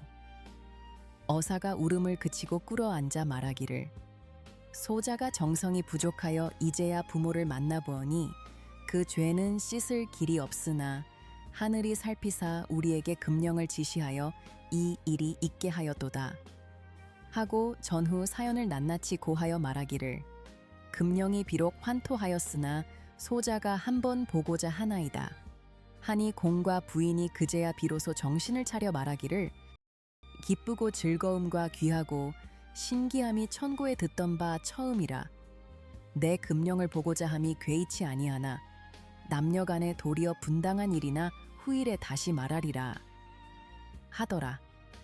어사 또한 그렇게 여기어 이 사연을 글월로 지어 경사에 보고하매 이때 상이 어사를 보내시고 주야로 기다리시더니 문득 글월을 보고 떼어 보신 후에 크게 기뻐하여 위왕이 천하를 두루 돌아 부모와 금령을 찾았으며 금령이 또한 환토하였다 하니 이도 인력으로 수작치 못할 일이라.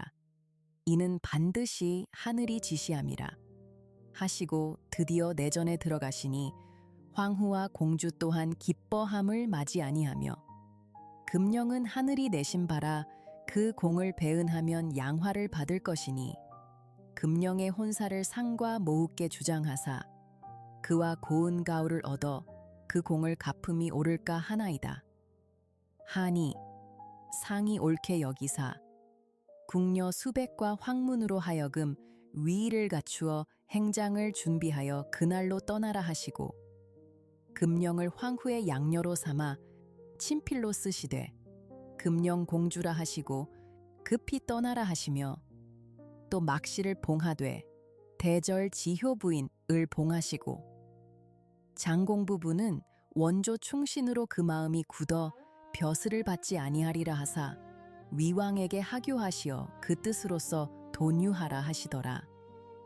이때 황문 궁녀 등이 위의를 거느려 행할세 여러 날 만에 뇌양에 이르러 임글림의 뜻과 사령서를 드리고 바로 막시 처소에 이르자 막시가 크게 놀라 황황망조하여 어찌할 줄을 모르거늘 이때 금령공주는 알아채고 모친 게 나와 공순히 여쭈오되 오늘 일행이 우리 집으로 올 것이니 모친은 정당의 좌를 정하사 남의 기롱을 듣지 마소서 하더니 말을 차에 마치지 않아 상궁과 시녀 등이 먼저 명첩을 울리고 들어와 문안하고 공주의 사령서와 부인의 사령서를 드리더라.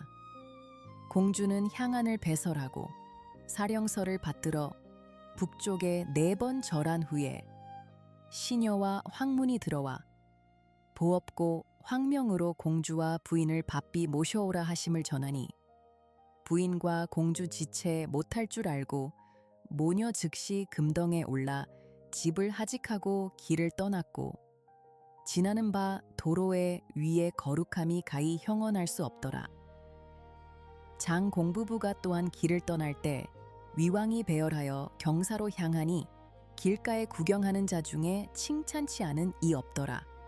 여러 날 만에 경사에 들어와 바로 대내에 들어가 위왕 부자는 사은하고 공주와 막씨와 부인이 또한 대대로 들어가 황후께 전할하니 상과 황후께서 금선 공주를 다스리고 못내 흠앙하며 그 손을 잡고 탐탐한 전기 고륙같이 지남의 상께서 인하여 하교하시기를 예부는 택일하라 하시고 호부에게 잔치를 배설하라 하며 친히 전에 내려 부마를 영접하사 인사를 받으시니 고금에 이런 일이 길이 없을 것이라.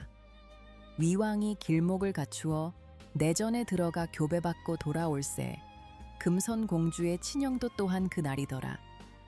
시부모께 먼저 납패하고 두 공주가 쌍으로 들어가 가래를 맞고 좌에 앉으니 그 빼어나고 아름다운 태도가 눈에 비치고 만좌에 두드러지더라. 공이 부부와 부인이며 좌상공호의 즐거움이 비할 데 없더라. 또 상과 후에 전하라니 상과 후께서 한번 바라보시고 두 공주의 화려한 태도며 아름다운 색덕이 사람의 정신을 놀램만 하더라. 대단히 기뻐하사 종일토록 즐기다가 해가 서산에 저물매 등롱을 들고 왕을 인도하여 금령공주의 방으로 들어가 화촉동방에 예를 갖추어 예시를 말하며 밤 깊도록 말씀하시다가 불을 끄고 공주의 옥수를 이끌어 침상에 드시니 그 견원의 전기 산과 같고 바다와 같아서 비할 데가 없더라. 처소를 정할 때 유문각은 금선공주궁 시녀는 다 각각 처소를 분배하여 있게 하고 왕이 밤이면 공주와 즐기고 낮이면 부모를 모시고 즐길사에 막부인도 그 중에 같이 있어 한 가지로 즐기더라. 이러구려 세월이 오래매 흥진비례는 고금의 상사더라. 장공이 호련히 병을 얻어 백약이 무효하니 왕이 지성으로 구호하되 마침내 세상을 이별하니 공이 나이 76세더라. 자녀 등의 망극지통을 이루 기록할 수 없을 정도더라. 장례를 극진히 차려 서산에 안장하고 돌아와 삼상을 지성으로 지내고 문득 가부인이 또 돌아가시더니 더욱 천붕지통을 당함에 슬퍼함을 맞이 아니하여 서산에 합장하고 3년 초토를 극진히 지내더니 또 막부인이 세상을 떠나니 왕이 또한 신상을 구하여 장례를 차려 안장하더라. 이로부터 왕의 복록이 진진하고 자손이 만당하여 금선공주는 일남일녀를 두고 금령공주는 이남일녀를 두었으니 다 아버지를 닮아 모두가 옥인군자여 요조숙녀더라. 장자의 이름은 봉진이니 금령공주의 소생이요 차자의 이름은 봉환이니 금선공주의 소생이로 삼자의 이름은 봉기니 금령공주의 소생이더라. 장자 봉진은 이부상서로 있고 차자 봉환은 병마도독으로 있고 삼자 봉기는 한림학세 거하여 다 벼슬에 오르더라. 여아는 명문거족에게 사위를 맞아 각각 아들 딸을 낳으니 손이 번성하고 복록이 진진하여 부러울 것이 없더니 하루는 왕이 후원에 이르러 두 공주와 더불어 한가히 살더니 문득 오색의 체운이 내려와 사민을 오르라 하여 일시에 100일 승천하매 여러 자녀는 왕이 돌아오지 아니하므로 괴이히 여겨 즉시 후원에 가보니 부왕과 양모비는 간대 없고 물색이 의구하더라. 할 수 없어 선산에 안장하고 조석제전을 극진히 지내며 자손들이 대대로 복록을 누리었음을 다시 말할 것도 없는 일이더라.